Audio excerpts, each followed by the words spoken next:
Obrolan Gen Z. Gue Nia. Gue Nova. Oke guys, kali ini pembahasannya cukup menyentil ya. Apakah itu FOMO guys? Pembahasannya kali ini FOMO, yaitu fear of missing out. Nah, bener banget, ini tuh penyakit Gen Z tau teman-teman. Yang mana orang healing ke Bali, kita tuh cuman scroll TikTok sambil rebahan gitu, kayak sambil ngomong kok gue gini-gini aja ya. Iya tuh, bener banget tuh. Terkadang kita medsos itu merasa orang-orang baik-baik aja gitu, kecuali kita gitu. Jadi kita merasa diri kita tuh sangat FOMO gitu. Padahal yang lain juga merasa seperti itu, cuman buat pura fine aja di depan kamera. Oke, kita bakal bahas nih, kita bakal mengulik lagi tentang apa sih itu FOMO. Stay tune. Stay tune ya guys. Gue tuh ya pernah banget di rumah ya, lagi capek, pengen me time gitu kan. Terus pas gue buka IG, gue ngeliat ada orang teman-teman tuh yang posting di sosial medianya kayak mereka pas vacation atau live musik kayak gitu-gitu. Terus gue ngerasa dalam hati gue, kok gue gak diajak ya? Relate banget sih itu sih. Padahal kadang kita juga tuh lagi butuh istirahat gitu. Iya. Tapi otak malah mikir, kok gue nggak diajak gitu, kok gue nggak, apa gue dibenci gitu ya. Nah itu fix overthinking plus combo, malah itu combo dan FOMO itu overthinking combo FOMO guys. Padahal belum tentu banget ya, kayak belum tentu mereka happy dengan itu semua. Bisa jadi ketika mereka posting senyum, setelah itu mereka masuk kamar terus diem dan nangis, kan kita nggak tahu karena yang biasanya di Instagram itu cuma highlightnya aja dan kita nggak tahu behind the screen-nya. Betul banget.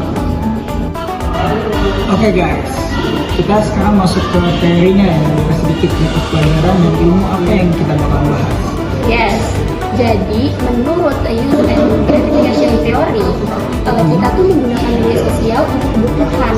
Kayak kita tuh pengen diakui, terus juga kita pengen mendapatkan perhatian, dan juga kita nggak mau merasa sendirian gitu. Betul banget. Ada juga nih dari Goffman, konsep dari Goffman yaitu self presentation, yang dimana kita tuh semua tuh adalah aktor di panggung kita sendiri. Maksud dari aktor itu kita selalu memilih momen-momen untuk yang kita tampilin gitu.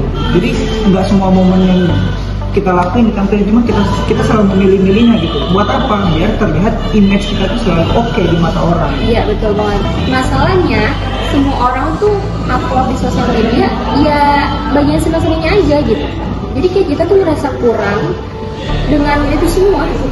Cuma kalau kurang juga nggak apa-apa sebenarnya sih. Iya, cuman masalahnya kayak sebenarnya ya nggak juga. Guys, sebenarnya aja ya, FOMO tuh cuma bikin kita capek. Bukan capek doang gitu, juga mental gitu, rusak gitu dengan FOMO. Kadang kita tuh maksain gitu suatu hal yang dimana kita nggak pengen, tapi kita lakuin cuma biar kita bisa bilang, gue juga ngelakuin, gue juga ada di sana, gue juga pernah terjadi kayak gitu. Iya.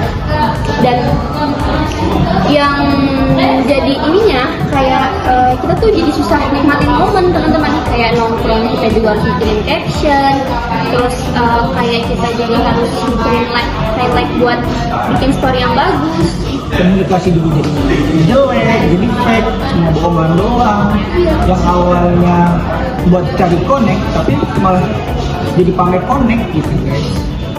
Teman-teman, kita tuh harus mulai sadar, nggak ikut semua tren bukan berarti kita nggak keren, nggak ikut update story bukan berarti kita tuh punya hidup.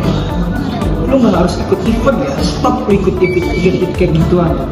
Lu nggak harus posting tiap detik, tiap menit, tiap hari lah, pokoknya nggak harus posting gitu. Kadang nih, semua cowok nih pasti ngelakuin gitu, selalu dilakuin sama cowok itu, kayak ngopi sendirian, berpikir untuk ke depan, dan kita ngelakuin itu enjoy gitu. Itu yang sebenarnya macam-macam tuh kayak gitu banyak gitu. Dan ini tuh bukan termasuk toxic positivity ya, jadi kayak kalau misalnya lebih ke ya udah terima aja, kalau kita beda juga ya nggak apa-apa. Nggak masalah juga gitu, karena kita punya pendirian masing-masing. Betul banget. Oke deh, sampai sini aja kali ya podcast kita kali ini ya Desya. Semoga apa yang tadi kita bahas itu relate di pada diri kalian sendiri ya. Dan jangan merasa kalian itu sendiri karena banyak orang-orang yang bisa kalian ajak gitu untuk menghilangkan rasa semua itu. Nah, kalau kalian tuh sering kena FOMO, coba dari dulu. Karena hidup tuh bukan ke Instagram. Yang penting lo tuh hidup, bukan sekedar tampil. Oke, see you di episode selanjutnya. Kalau kalian suka dengan video ini, jangan lupa subscribe ya guys, dan kalian selalu mengetahui apa yang bakal kita bahas. See you next time. Bye-bye. Bye-bye.